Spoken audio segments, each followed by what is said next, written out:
చెప్పుకుంటూ వచ్చాడు. అయిపోయాను. చెప్పిన తర్వాత వీళ్ళలో దేన్ని ధ్యానం చేయాలి, దీన్ని ధ్యానం వద్దన్నారు కదా, దేన్నో ధ్యానం చేయాలి కదా అంటే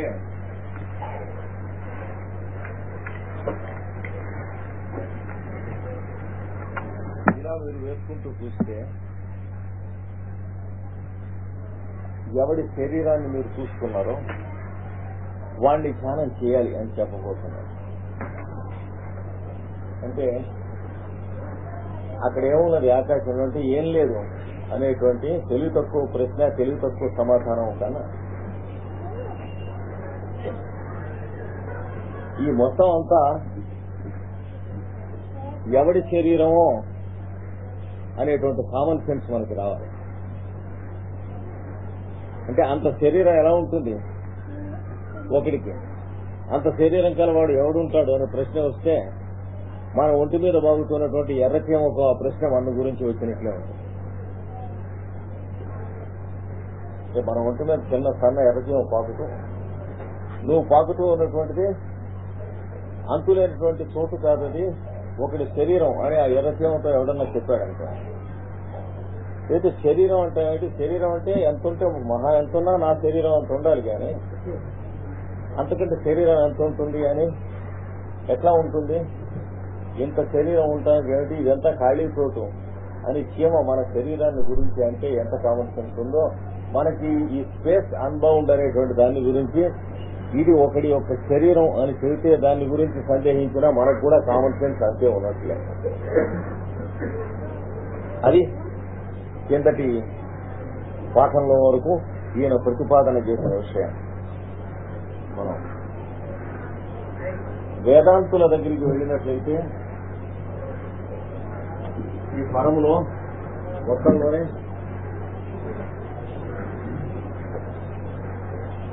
పురుషుడు, ప్రకృతి విభాగములు చెప్తారు ఉన్నాయి. ఈ ప్రకృతి 1+8 విధములు. ఈ 1వ ప్రకృతి పరాప్రకృతి లేక దివ్య ప్రకృతి అని అంటారు. దీన్నే పురుషుని యొక్క శక్తి అనే పేరుతో ఉంటుంది. అది కాక మిగిలినటువంటి 8 ప్రకృతులు కూడా పంచభూతములు, మనస్సు 6వది, బుద్ధి 7వది, అహంకారము 8వది. ఇది అంటే భూమి రాపో అనలో వాయు ఖం మనో బుద్ధిరేవచ అహంకార ఇది ఎమ్మె విన్నా ప్రకృతి రష్ట. నా ప్రకృతి ఈ విధంగా 8 రకాలు అని చెప్పారు.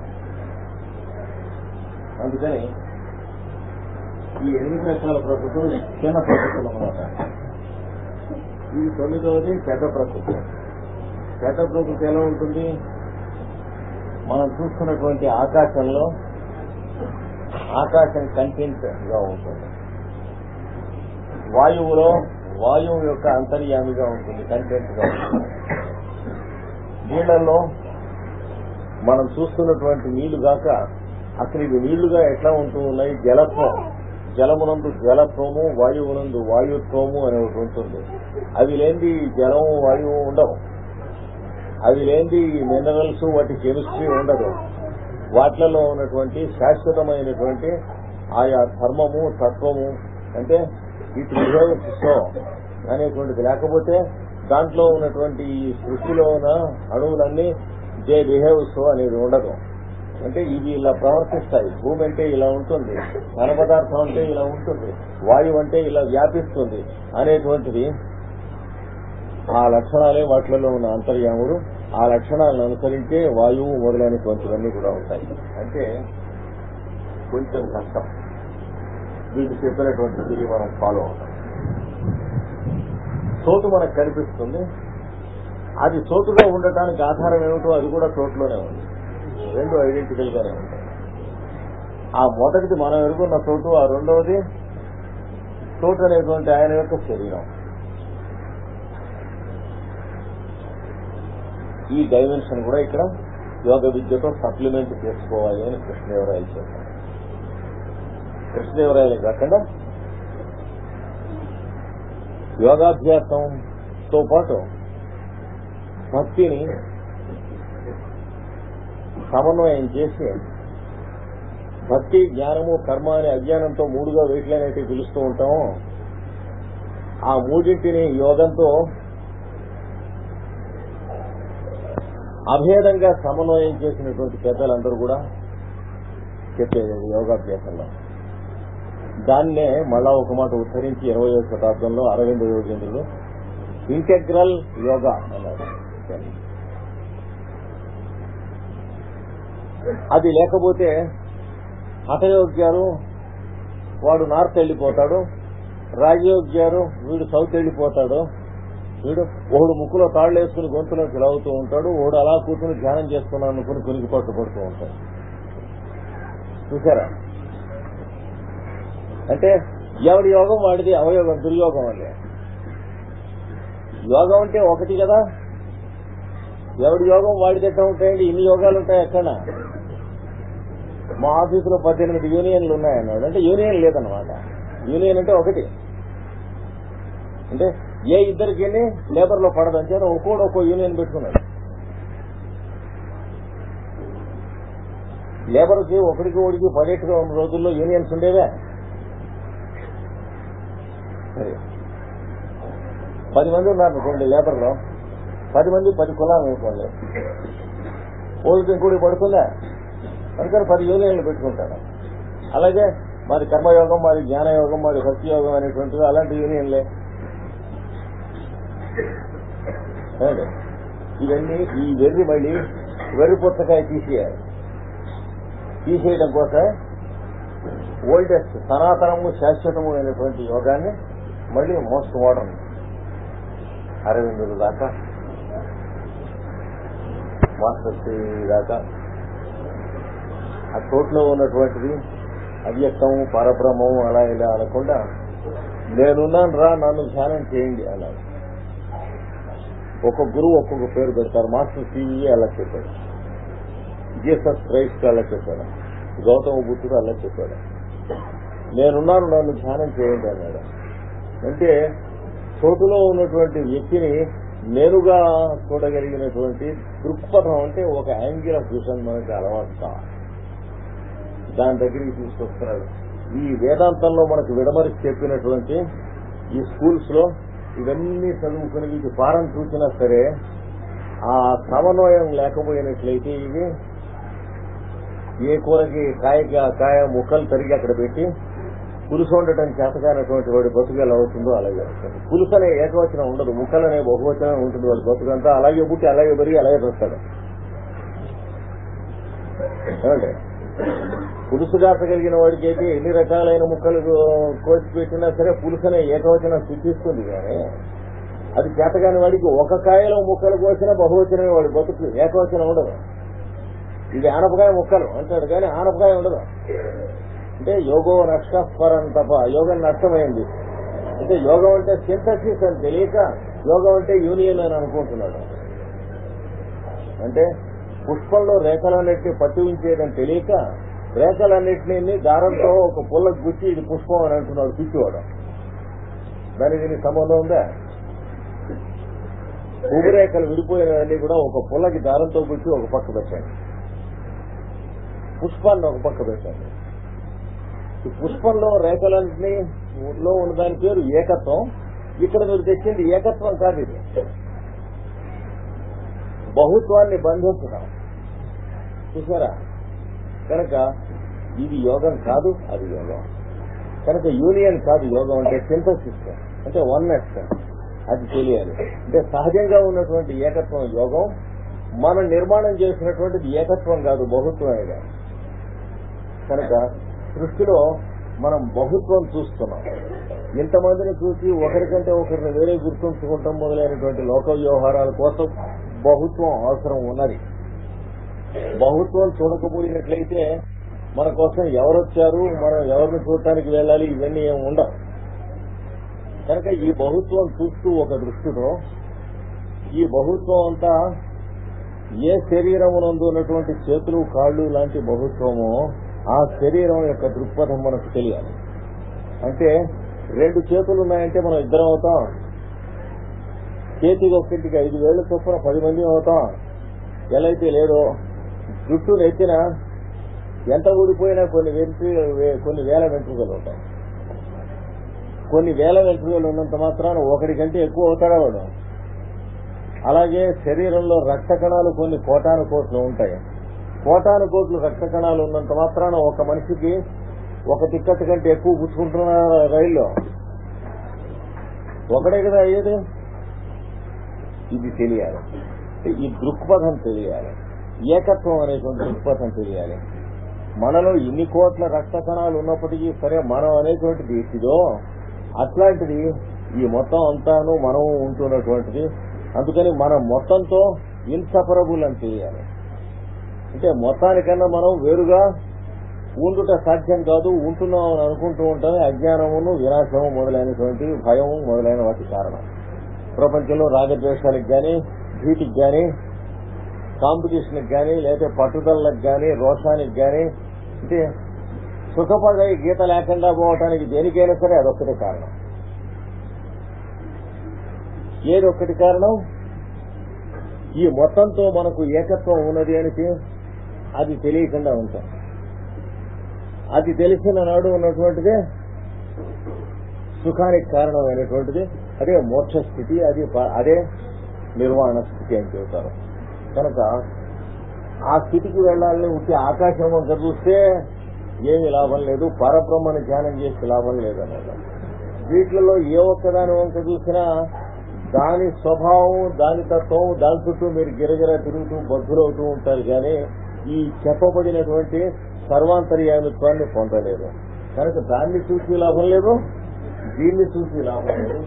ఈ 8 రకాలైనటువంటి ప్రకృతులుగా ఇలా తెలుసుకున్నటువంటిది కూడా తెలుసుకున్నంత మాత్రం లాభం లేదు. ఇంకొక విధంగా వెళ్ళినట్లయితే కొంతమంది ఏం చేస్తున్నారు, ఈ మొత్తం ఉన్నటువంటి ప్రకృతిని ఈ 2వ సగాన్ని ప్రధానము లేక మూల ప్రకృతి అంటున్నారు, సాంఖ్యులు అంటారు. అందులోంచి త్రిగుణాత్మకమైనటువంటి ప్రకృతి వచ్చింది, సత్వరజస్తమస్సులు. అందులోంచి పంచతన్మాత్రలు అనేటువంటి వచ్చినాయి. అందులోంచి పంచభూతములు వచ్చినాయి. 5 జ్ఞానేంద్రియములు వచ్చినాయి. ఏమండి? కర్మేంద్రియములు 5. తర్వాత మనస్సు, బుద్ధి, చిత్తం, అహంకారం వచ్చినాయి.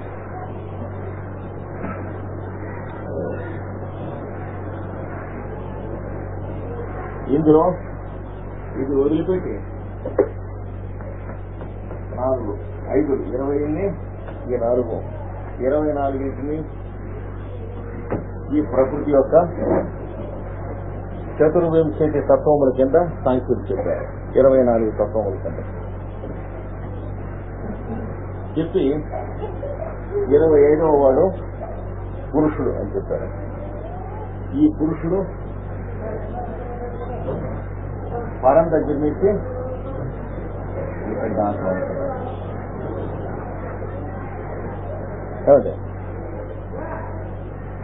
పురుషస్థ పరస్పార్థ భగవద్గీత.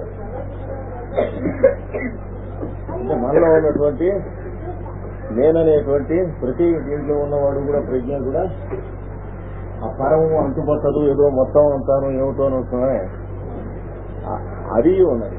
ఈ నేననే మాట్లాడే అర్థంలో మనలో దాని దగ్గర నుంచి కింద దాకా ఇది ఉన్నది. దీని గురించి ఎన్నాళ్ళకి మనం చెప్పుకుంటూ ఉన్నటువంటి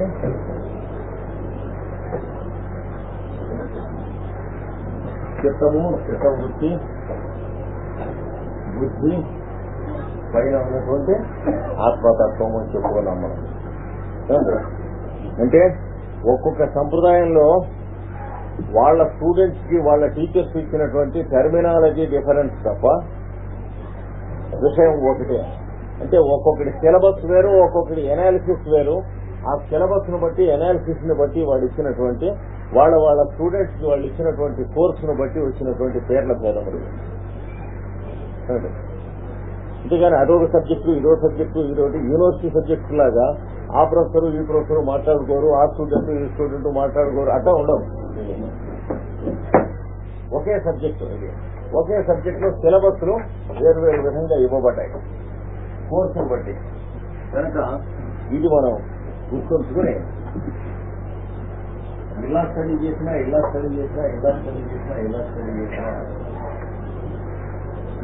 పంచేంద్రియాలు ఎక్కడున్నాయి? మనమే చూస్తున్నాం, మనమే వింటున్నాం, మనమే వాసన చూస్తున్నాం, మనమే రుచి చూస్తున్నాం. మనస్సు ఎక్కడుంది? మనమే ఊహిస్తున్నాం. పంచేంద్రియాలు మనమే, మనస్సు మనమే. బుద్ధి ఎక్కడుంది? మనమే విచక్షణ జ్ఞానంతో చూస్తున్నాం. ఇవన్నీ ఎవరికి కలిగి ఉన్నాయో అదే మనం, నేననే పేరుతో. కనుక ఇవన్నీ కూడా ఒకే పురుషునిలో అంతర్భాగములుగా ధ్యానించాలి. కనుక అక్కడి నుంచి ఇక్కడి దాకా మొత్తం అంతా ఈ పరము, పరబ్రహ్మము, అవ్యక్తము అని చెప్పబడేటువంటి దాని దగ్గర నుంచి ఈ ధ్యానం చేసేటువంటి వాడి దాకా ఈ మొత్తం అంతా కూడాను ఒకే పురుషుడుగా తెలుసుకోనాలి. అంటే థర్డ్ పర్సన్ గా తెలుసుకున్నా లాభం లేదు, సెకండ్ పర్సన్ గా తెలుసుకున్నా లాభం లేదు, ఫస్ట్ పర్సన్ గా తెలుసుకోవాలి. దీన్ని ధ్యానం చేస్తే అసలు లాభం లేదు, దీన్ని ధ్యానం చేస్తే థర్డ్ పర్సన్ గా తెలుస్తుంది. కనుక దీన్ని కాక దాన్ని కాకుండా ఇంకొక పద్ధతిలో ధ్యానం చేయాలి. అది ఇక్కడ చూస్తున్నాడు. ఆ పద్ధతిలో ధ్యానం చేసేటువంటి దానికి ఒక పేరు పెట్టుకున్నాడు, విష్ణు అని పేరు పెట్టుకున్నాడు. అనగా సర్వవ్యాపి, అంటే మొత్తం ఆవరించి ఉన్నది ఆకాశం అని అనకుండా మొత్తం ఆవరించి ఉన్నవాడు అని, సర్వవ్యాపి అని. ఉన్నది అంటే అజ్ఞానంలో పడిపోతాం, ఉన్నవాడు అంటే ఒక పర్సనాలిటీలో ఇదంతా ఉంటుంది. విష్ణు అని కొందరు చూస్తారు, శివ అని కొందరు చూస్తారు. ఈ రెండు కూడా మనుషులకు పెట్టిన పేర్లు లాంటివి కావు. విష్ణు అంటే సర్వవ్యాపనం అని అర్థం, దాన్ని పేరుగా వాడబడినది. శివ అంటే సమస్త శుభకరము అని అర్థం, దాన్నే పేరుగా వాడబడినటువంటిది. అంతేగాని ఇవి దేన్ని క్వాలిటీస్ ని వాటిని డినోట్ చేయవు, పర్సన్స్ ని అంతకంటే డినోట్ చేయవు, ఒక స్టేట్ ని అంతకంటే డినోట్ చేయవు. వాటికి అతీతంగా ఉన్న దాని ఎందుకు మనస్సును అభ్యాసం చేసేందుకు ఏదో ఒక ఆధారం ఉండాలి కాబట్టి ఈ పేర్లు పెట్టారు. విష్ణువు విష్ణువు యొక్క శక్తి, లేక శివుని యొక్క శక్తి. కనుక ఈ ప్రకృతి దగ్గర నుంచి దిగొస్తున్నదంతా శక్తి. ఇదంతా వీడు విష్ణువు. కనుక ఇది విష్ణువు, ఇది శక్తి. కానీ మొత్తం అంతా కలిసి విష్ణువు. అది ఫార్ములా, అది గుర్తుంచుకోవాలి. మీరు ఇది శివుడు అని చెబితే ఇది శివుడు, ఇది శక్తి, మొత్తం అంతా శివుడు. ఇది విష్ణువు అని చెబితే ఇది విష్ణువు, ఇది శక్తి, మొత్తం అంతా విష్ణువు. ఏమండి, ఈ ఫార్ములా మర్చిపోకూడదు. అంటే సత్యంచ అంతంచ అతి సత్యం అభవత్, మనం సత్యంగా తెలిసి ఉన్నది, మనం అసత్యంగా తెలిసి ఉన్నది, ఈ మొత్తం అంతా కలిసి సత్యం అవుతుంది. ప్రపంచంలో మనకేది తెలుసునో అది జ్ఞానం, మనకేది తెలియదో అది అజ్ఞానం. ఆ మొత్తం అది ఇది కలిసి జ్ఞానం అవుతూ ఉంది. లేకపోతే మనకి తెలిసింది ఒకటే జ్ఞానం అంటే ఎట్లా వస్తుంది? కేవలం రాడికల్స్ ఆర్గ్యుమెంట్ లాగా వస్తుంది. మనకు తెలిసిందే జ్ఞానం, అదే సైంటిఫిక్ ఆర్గ్యుమెంట్ అయితే తప్పు. అందుకని అది లాభం లేదు. మళ్ళీ ఇక్కడ సత్యంచి అమృతంచాది సత్యం అనుకోవచ్చు. మనం ఏది సత్యం అనుకుంటున్నాం అది, మనం ఏది అసత్యం అనుకుంటున్నాం అది, ఈ మొత్తం సమ్ టోటల్ పేరు సత్యం. ఇప్పుడు ఏమిటి తెలుస్తుంది మనకి? ప్రపంచంలో ఎవడెవడు ఏదైతే చెబుతున్నాడో అది, ఎవడెవడైతే ఏదేదైతే ఎవరిని కాదంటున్నారో అది, ఈ మొత్తం అంతా దేంతో ఉన్నదో ఆ అంతర్యామి సత్యం అని తెలుస్తుంది. అందుకని ఏ ఒక్కడు అల్టిమేట్ కాదు, ఎవడి థియరీ అల్టిమేట్ కాదు. ఎవడి థియరీ కంటే గొప్పగాని తక్కువ గాని కాదు. ఇందులో ఏ థియరీ రైట్ అనేటువంటిది ఫూలిష్ ప్రశ్న. ఇక్కడ దాకా రావాలి. వచ్చినప్పుడు ఇక్కడ మళ్ళీ నిలబడుతుంది.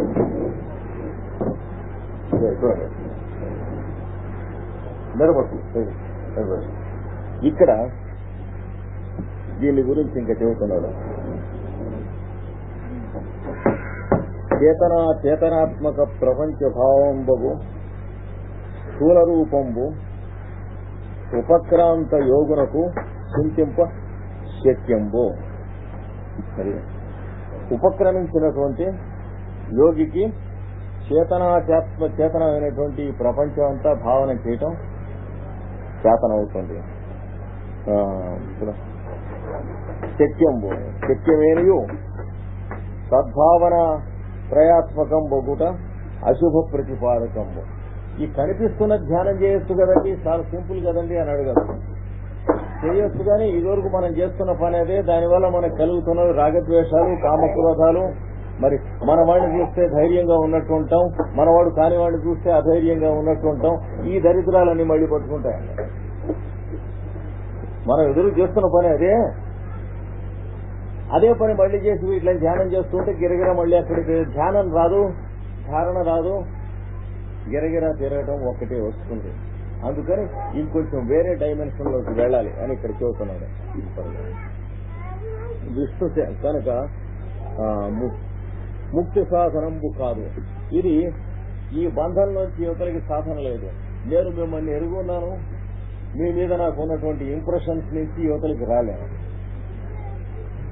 వరల్డ్ లో మనం ఒక్కొక్కళ్ళం ఎంతమంది ఎరుగున్నామో అన్ని రకాలైనటువంటి ఇంప్రెషన్స్ ను కూలీ డబ్బులు లేకుండా కూలీ ఉండ కొడుకులలో మోస్తూ ఉన్నాం బుర్రలో.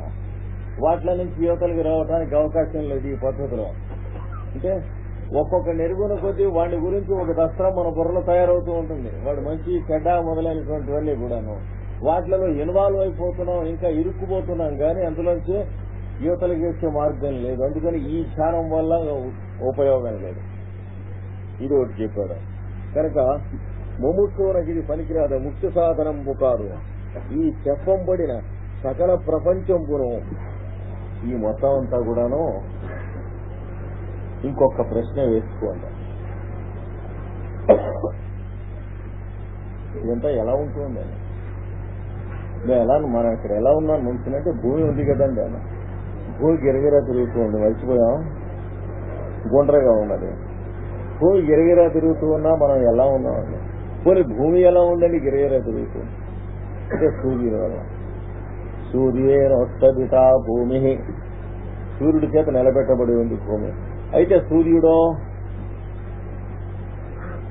సత్యేనోత్తదితా ద్యౌహు ఋగ్వేదం.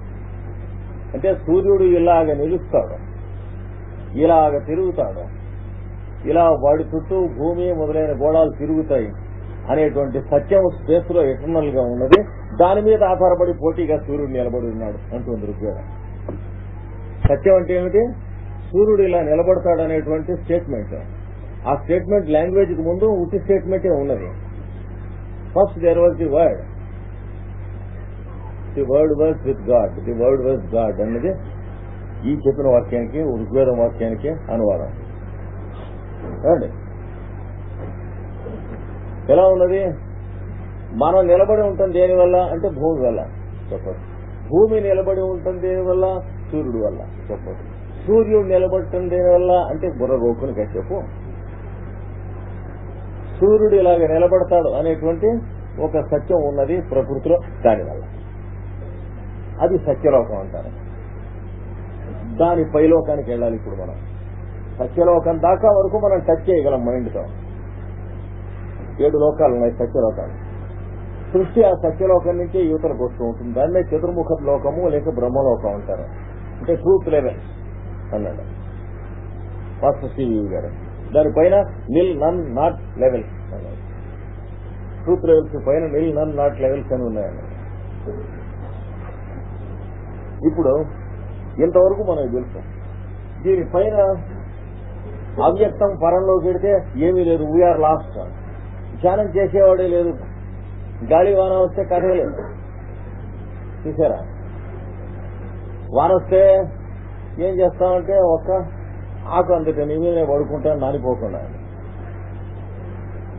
గాలి వస్తే ఏం చేస్తామంటే ఒక్క ఆకు మీద నేను నుంచుంటాను ఎగిరిపోకుండా అంటే ఫ్రెండ్స్ అని తాతయ్య మనోడికి కబ్జీ అవుతూ ఉంటే మనోడు అడిగాట గాలి వాన వస్తేమో అన్నట్ట. అంటే ఒరే కథే లేదురా మనోడా అన్నట్ట. అలా అయిపోతుంది. అంటే అసలు కథ చెప్పడమే ఉండదు అక్కడికి వచ్చేది. అందుకని ఇక్కడికి వెళితే లాభం లేదు. పరబ్రహ్మ దగ్గరికి వెళితే ధ్యానం చేసేవాడు ఉండడం. అది అద్వైతం, సిద్ధి తప్ప సాధన కాదు. అద్వైతాన్ని సాధించిన వాడు పిచ్చివాడు. సాధించడం అనేటువంటిది ద్వైతము, విశిష్టాద్వైతము మొదలైన మార్గాల్లో సాధన ఉంటుంది. సిద్ధి అద్వైతం ఉంటుంది. కానీ మేము అద్వైత సాధన చేస్తున్నాం అనేటువంటి వాడు పిచ్చి కూడా పడతాం. అద్వైతంలో సాధనే ఉండదు. అంటే సిద్ధించేటువంటి స్థితిని అద్వైతం అంటారు. ఇదమిద్దం చెప్పడానికి వీలైతే అద్వైతం ఎట్లా అవుతుంది? ద్వైతం అవుతుంది. అద్వైత స్థితి ఎలా ఉంటుందండి అంటే మేము చెబుతాం అన్నారు. బట్ చెబితే అద్వైతం ఎట్లా అవుతుంది? మరీ అద్వైతంగా ఉంటుంది చెప్పేది.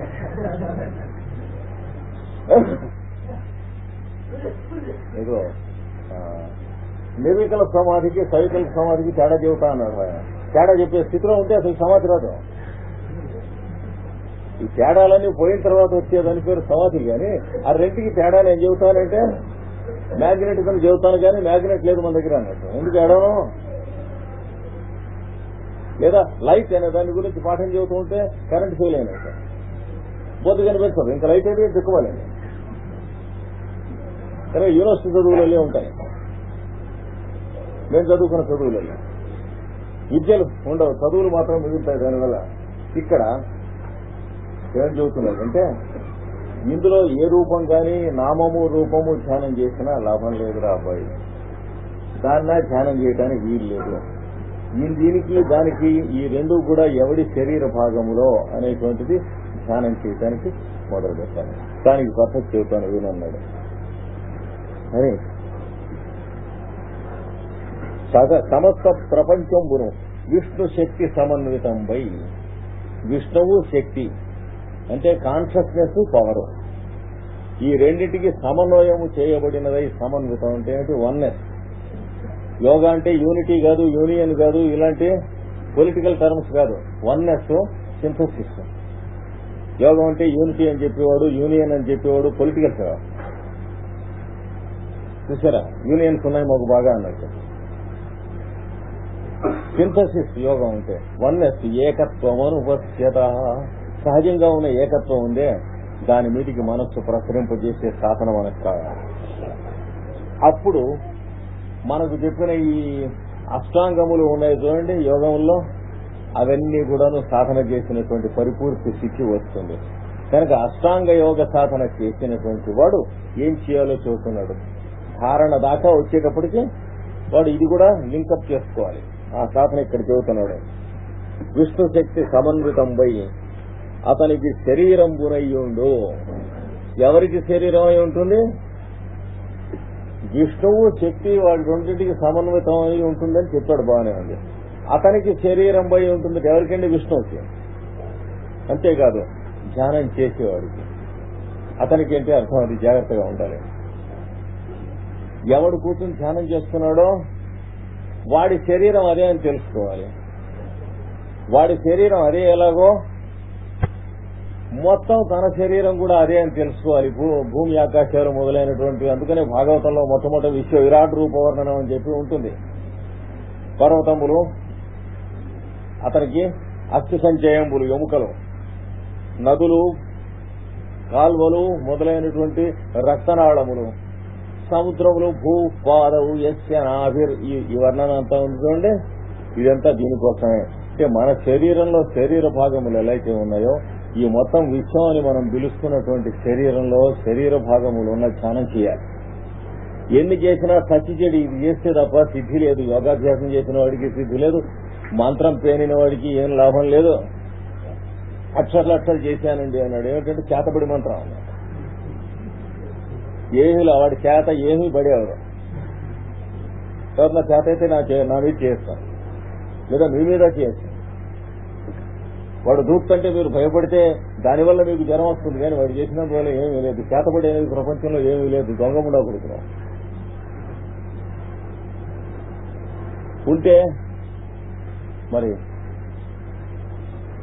చైనా ఇంట్రూషన్ వచ్చినప్పుడు, పాకిస్తాన్ యుద్ధం వచ్చినప్పుడు ఈ చవటలంతా వాళ్ళ మీద చేసి ఉండేవాళ్లే కదా. చేతబడి నిజమైతే దేశానికి యుద్ధం వస్తే అవతల శత్రువుల మీద ఈ నపోసకులు ఎందుకు చేయరు? అంచేత వాడికి ఎవడు లోకువో వాడిని దబాయించడానికి భయపెట్టడానికి చేసేటువంటి దొంగ వేషాలు తప్ప అంతకంటే ఇంకేం లేవు. ఉన్నది ఒకటే సద్వస్తువు, అసద్వస్తువులు లేవు. అసద్వస్తువులు మనం కల్పించుకున్నవి. భగవంతుడు సృష్టించినవి సూర్యోదయం, సూర్యాస్తమయము, రోజులను, అహోరాత్రాలు. దాంట్లో మంచి రోజులు, చెడ్డ రోజులు మనం సృష్టించుకున్నాం. పంచాంగం ఇవన్నీ చూసారా? కానీ అవటం ఆకుపోవటం మనం